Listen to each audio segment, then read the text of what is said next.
couple of days ago, I talked about Jack Kirby and his detractor, Carmine Infantino. Today, I'm going to talk about his promoter, guy named. Oh, I'm sorry. You okay? Yeah. Okay.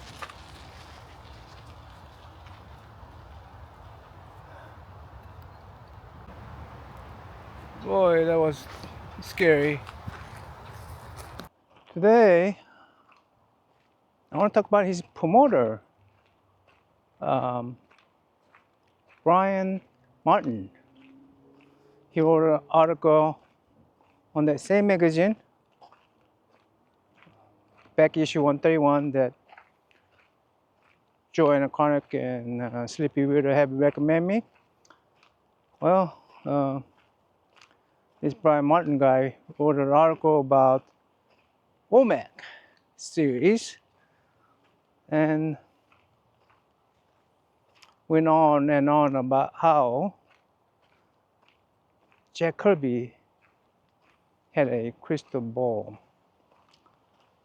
Well, doing a little bit of digging, he turns out to be the same coin as the Carmine Infantino, just different side of the coin. Coin that misinforms. Oh, what fun we're going to have together. Trust in me. I was dubious of his article when very first thing he talked about was Jack Kirby's crystal ball. Okay, my 45 minutes mark coming. Let me read you the portion of the article from Brian Martin. Make sure what I mean by my 15-minute mark, 45-minute mark, I mean.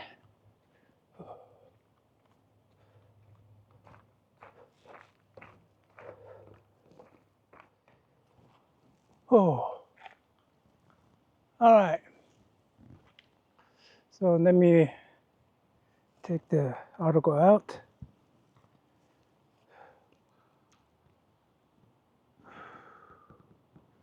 Get some water.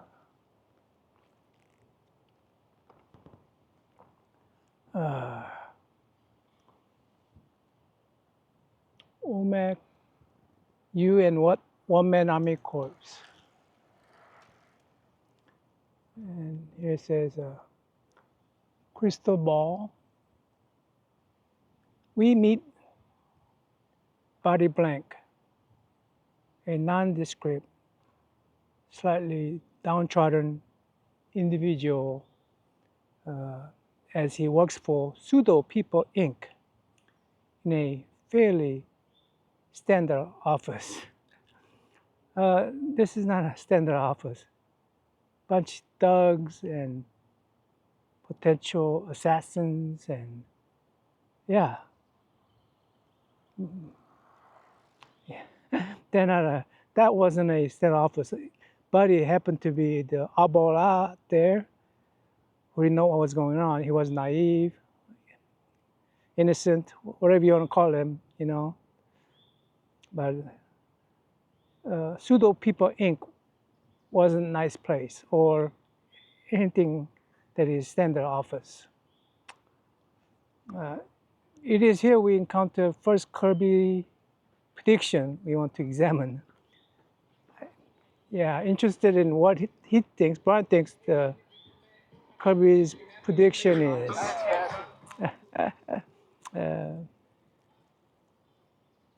At PPI, if you feel bad, they have a crying room or a distract room or a few other specialty rooms.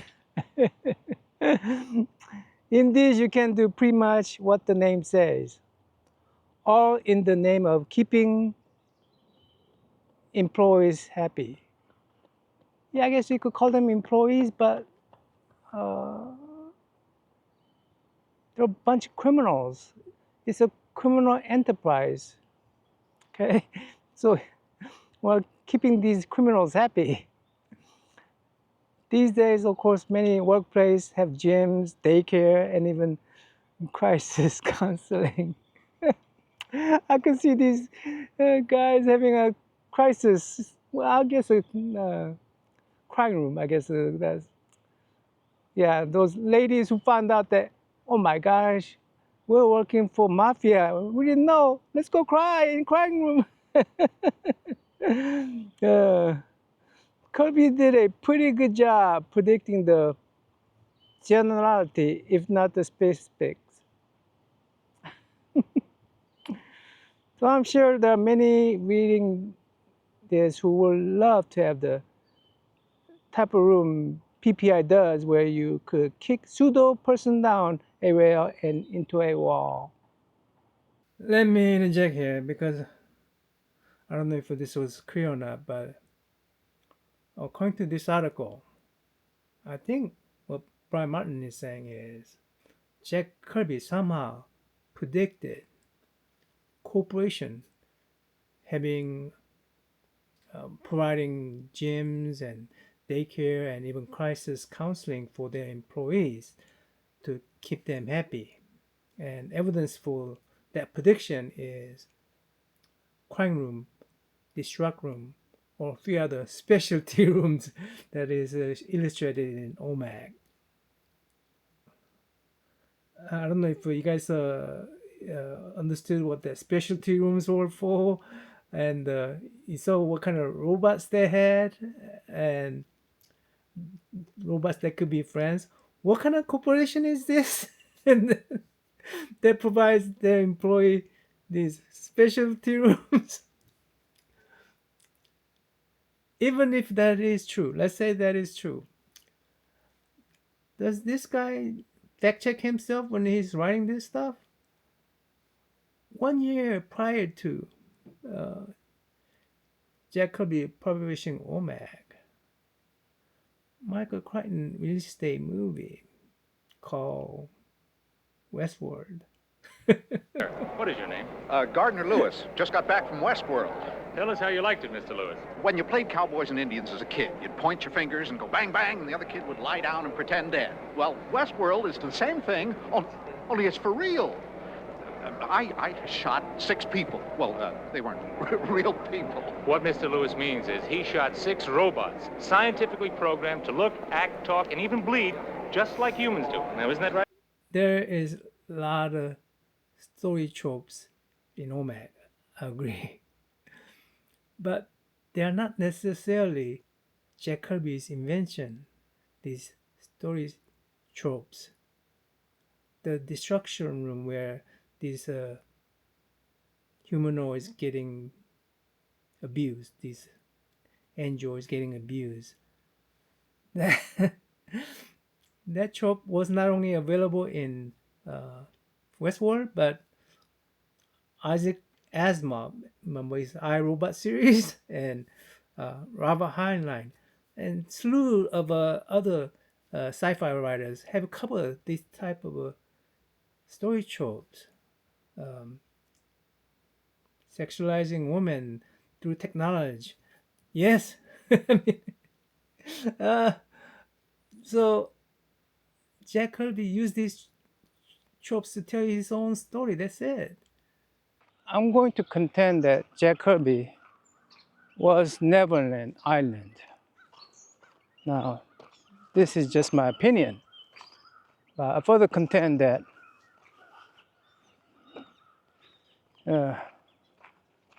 for him to be a prolific comic book creator, he had to be well connected with the pop culture of his time.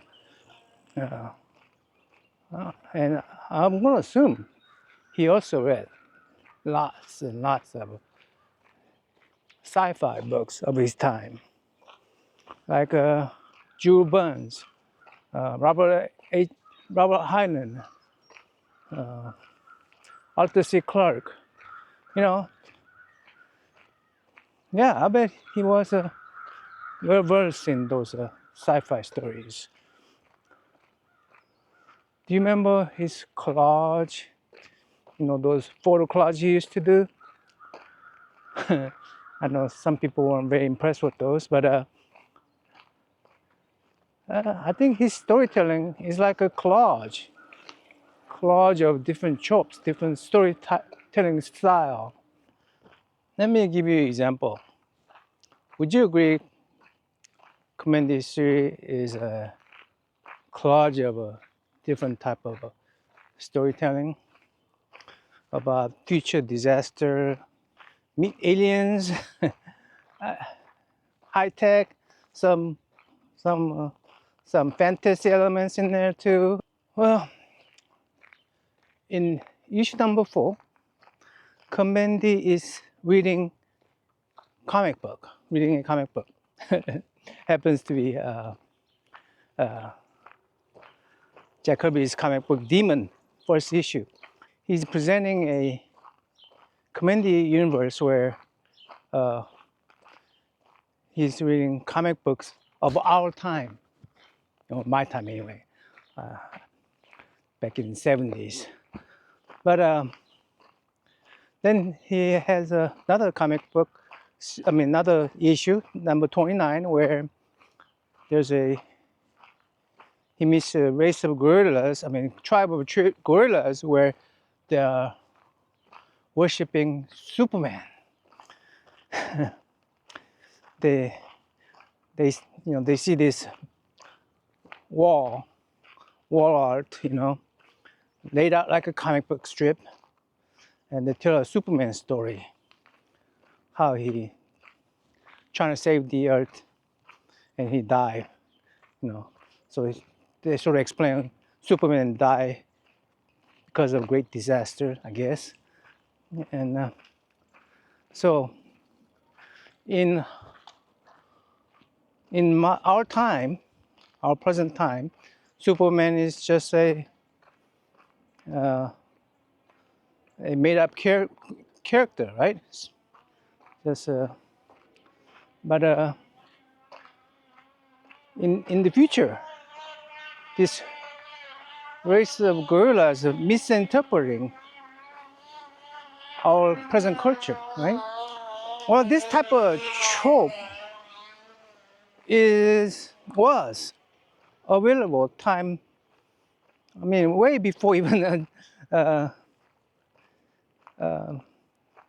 Jack Kirby was a well-established comic book creator.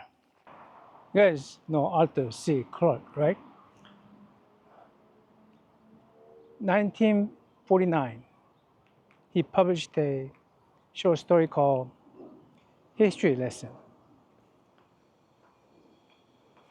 Let me read you a plot summary I prepared. I used Wikipedia, and I told ChatGPT to shorten it up and use my own language. So here it is. In the distant future,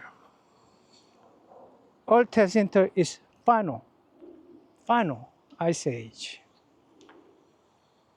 A tribe of nomadic humans struggle to survive, carrying with them a handful of sacred relics, all objects whose true purpose have long been forgotten.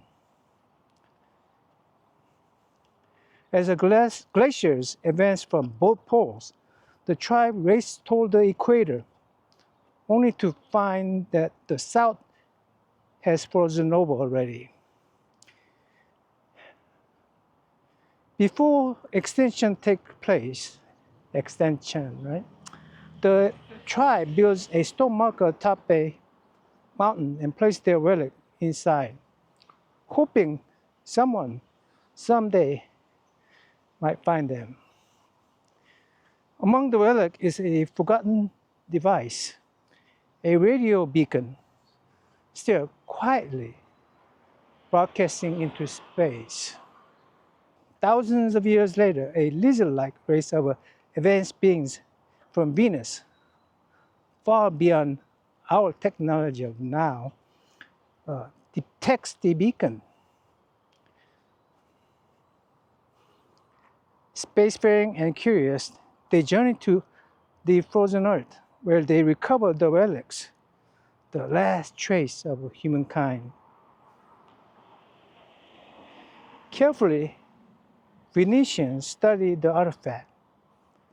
At last, they believe they have found precious documentation of the past, a moving image wrapped in a metal wheel, preserved across the millennia. After years of painstaking research, they succeed in devising their own projector to play the documentation. What they see is strange and lively, teeming with what they assume to be odd life forms from Earth. When it ends, they examine the final, undecipherable words that flash across the screen. A Walt Disney production.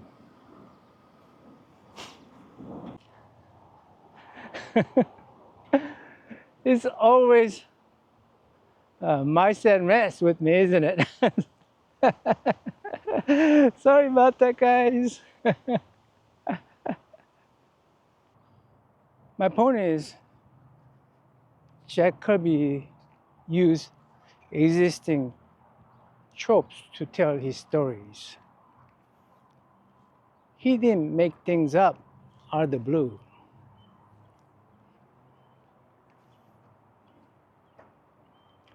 Most unfortunate thing for me is that I announced I will be making a documentation, not a story. I think there's a difference between a documentation and a story in a paper.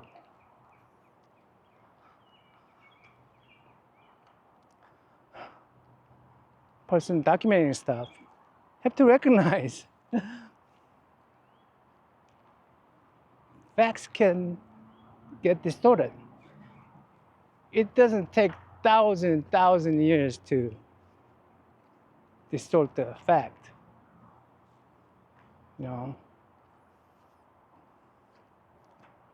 And with our present technology, facts are distorted. I mean, immediately. Oh boy, I'm not looking forward to now. I'm not looking forward to making this documentation. And again, I could see this project taking me long time, like many other projects. People may think it will go to wayside, and it may. Anyway, till next time, I'm out.